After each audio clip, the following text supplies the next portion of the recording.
नमस्कार, जय माता दी। स्वागत है आपका हमारे YouTube चैनल विराट भक्ति सत्संग में। आज हम जुड़ रहे हैं इस वीडियो के माध्यम से शारदीय नवरात्रि के 5वें दिन, जो कि आज माता दुर्गा के पंचम स्वरूप स्कंद माता का पूजन किया जाता है। स्कंद माता कौन है, पहले तो हम ये जानेंगे। स्कंद अर्थात जो कार्तिकेय जी हैं, उनका एक नाम स्कंद भी है और उनकी माता अर्थात कार्तिकेय जी की जो माता हैं वो स्कंद माता हैं। ये कमल के आसन पर विराजती हैं। इनके 4 हाथ हैं, चतुर्भुजा है। ये 2 हाथ में कमल धारण किए हुए हैं, एक हाथ में इन्होंने अपनी गोद में एक हाथ से कार्तिकेय भगवान अर्थात स्कंद को लिया हुआ है और एक हाथ से वरद मुद्रा बना रखी है। स्कंद माता सदैव अपने भक्तों पर कृपा करती हैं। सर्वप्रथम हम इनकी कथा जानते हैं कि स्कंद माता कौन थी। पौराणिक कथा के अनुसार इस धरती पर अन्य देवलोकों में भी एक राक्षस का आतंक बहुत मचा हुआ था, जिसका नाम था तारकासुर। उसको वरदान प्राप्त था ये भी कि अगर इसकी मृत्यु होगी, इसका वध हो सकेगा तो केवल भगवान शंकर के जो पुत्र हैं उनसे हो सकेगा। इस प्रकार कार्तिकेय जी हुए। उनकी कथा थोड़ी विस्तार है। कार्तिकेय जी की जो कथा है उसका बहुत बड़ा विस्तार है, परंतु यहाँ पर हम चर्चा कर रहे हैं स्कंद माता की। तो कार्तिकेय जी का जब जन्म हुआ, उनको प्रशिक्षण देने के लिए स्कंद माता ने युद्ध का प्रशिक्षण देने के लिए स्कंद माता के रूप में अवतार लिया और कार्तिकेय जी को प्रशिक्षण दिया। इसके बाद कार्तिकेय जी ने वो प्रशिक्षण प्राप्त करके तारकासुर का वध किया, जिससे माता स्कंद माता की और कार्तिकेय जी का जो यश है चारों लोकों में फैल गया। इनका पूजन करने वाला जो भी भक्त है वह इन्हीं के समान स्वरूप वाला, इन्हीं के समान तेज वाला। ये कहा जाता है कि स्कंद माता सूर्य मंडल की अधिष्ठात्री देवी है, इसलिए जो भी भक्त इनका पूजन करता है, इनका ध्यान करता है, वह सूर्य के समान तेजस्वी हो जाता है। जो भी भक्त मोक्ष की कामना करता है, जो भी पुरुष मोक्ष चाहता है, वो माता स्कंद माता की पूजा करे। पूजन के लिए सर्वप्रथम हम जानेंगे कि पूजन कैसे करें। उसके लिए माता स्कंद माता को श्वेत जो रंग है वो बहुत प्रिय है, लेकिन पूजन के समय हम पीले वस्त्र ही धारण करें और जो भी वस्तु अर्पण करनी है, जैसे भोग है, वस्त्र है, वह श्वेत होने चाहिए। और हम जब पूजन करने बैठे तो पीत वस्त्र धारण करके स्कंद माता की पूजा करें।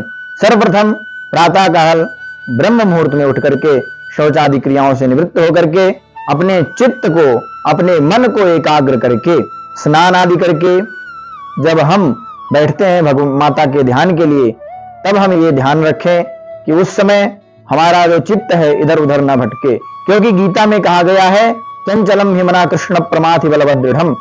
यहाँ मन बड़ा चंचल है, इसलिए इस चंचल मन को रोकने के लिए हमें अभ्यास करने की जरूरत है। जब हम अभ्यास करेंगे, माता का ध्यान करेंगे, भगवत ध्यान करेंगे, तो यह चंचल मन स्थिर होकर के भगवान का ध्यान करेगा। या जिनकी हम अपने आराध्य की पूजन करने जा रहे हैं, आराध्य का पूजन करने जा रहे हैं, अर्चन करने जा रहे हैं, उनका यजन करने जा रहे हैं, तब हमारा मन एकाग्र होकर के उनके चरणों में लगेगा। और जब हमारा मन उनके चरणों में लग जाएगा, तब हमें मोक्ष की प्राप्ति या जो भी हमारे मनोरथ हैं वो पूर्ण होंगे। आगे जब हम स्नान आदि करके बैठते हैं, वस्त्र स्वच्छ होने चाहिए, शौच आदि वाले ना हो, धुले हुए होने चाहिए। इसके पश्चात हम जब बैठे तो अपने हाथ में अक्षत पुष्प आदि लेकर के ध्यान करना चाहिए। या देवी सर्वभूतेषु स्कंद माता रूपेण संस्थिता नमस्तस्यै नमस्तस्यै नमस्तस्यै नमो नमः।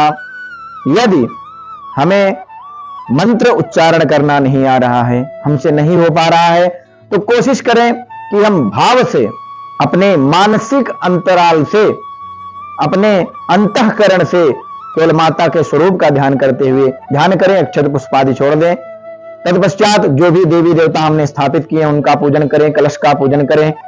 इसके बाद विधि मैंने बहुत पहले आपको पहले वीडियो में बताई थी, उस विधि से या षोडशोपचार, पंचोपचार, दशोपचार, जिस प्रकार से आपका पूजन हो पाए उस प्रकार से करें। तत्पश्चात माता का भोग लगाएं। माता को भोग लगाने के लिए श्वेत, जैसे खीर बना ली या श्वेत जो भी व्यवस्था हो सकती है उसका भोग हम लगाएं माता को। तत्पश्चात भोग लगा करके माता की आरती करें। अगर आपको आरती नहीं आती तो बहुत सारे साधन उपलब्ध होते हैं, आरती करिए। इसके पश्चात आरती करने के बाद हमें ये चाहिए कि माता से क्षमा प्रार्थना कर लें कि हमसे जो भी भूल हुई हो, हमसे जितना जैसा बना हमने आपकी पूजा की। अगर आपको श्लोक आता है तो श्लोक मैं दोहरा रहा हूं, एक बार उसको नोट कर लीजिएगा या तो सुन लीजिएगा दोबारा। ओम आवाहनम न जानामि तवार्चनम पूजाम चैव न जानामि क्षम्यताम परमेश्वरी। इस प्रकार प्रार्थना कर लें, क्योंकि हम बालक ही हैं और हमसे गलती हो सकती है, और माता से प्रार्थना करके हम अपने पूजन को विश्राम दें। जो माता है स्कंद माता, ये दुर्गा माता का पंचम स्वरूप मानी गई है। इनका पूजन करने वाला भक्त, जिसके पास संतान नहीं है, जिसके संतान नहीं हो रही है, उसको संतान की प्राप्ति होती है। समस्त कामनाओं की पूर्ति करने वाली माता है। और यदि हमें संतान कैसी चाहिए, इस भाव से अगर हम प्रार्थना करते हैं, माता की उपासना करते हैं कि हमें संतान या पुत्र या पुत्री जो भी चाहिए, कार्तिकेय की तरह पुत्र चाहिए या माता स्कंद माता की तरह पुत्री चाहिए, इस प्रकार की कामना करके जब हम माता की कामना करते हैं, उनका ध्यान करते हैं, तब हमारा जो भी मनोरथ है माता सफल करती हैं। वीडियो अच्छा लगा हो तो वीडियो को शेयर करिए और लाइक करिए। हमारे इस चैनल को जो विराट भक्ति सत्संग है, इसको सब्सक्राइब करके बेल आइकन को जरूर दबाएं, ताकि आने वाले जो भी वीडियो हो आप तक सर्वप्रथम पहुंचे। और भी जो भी प्रश्न हो आपके कमेंट बॉक्स में जरूर छोड़िए, जिससे हम उन प्रश्नों के जो भी समाधान है, जो भी उत्तर है, वो आप तक पहुंचा सके। आशा करते हैं आपको वीडियो पसंद आया होगा। जय माता दी।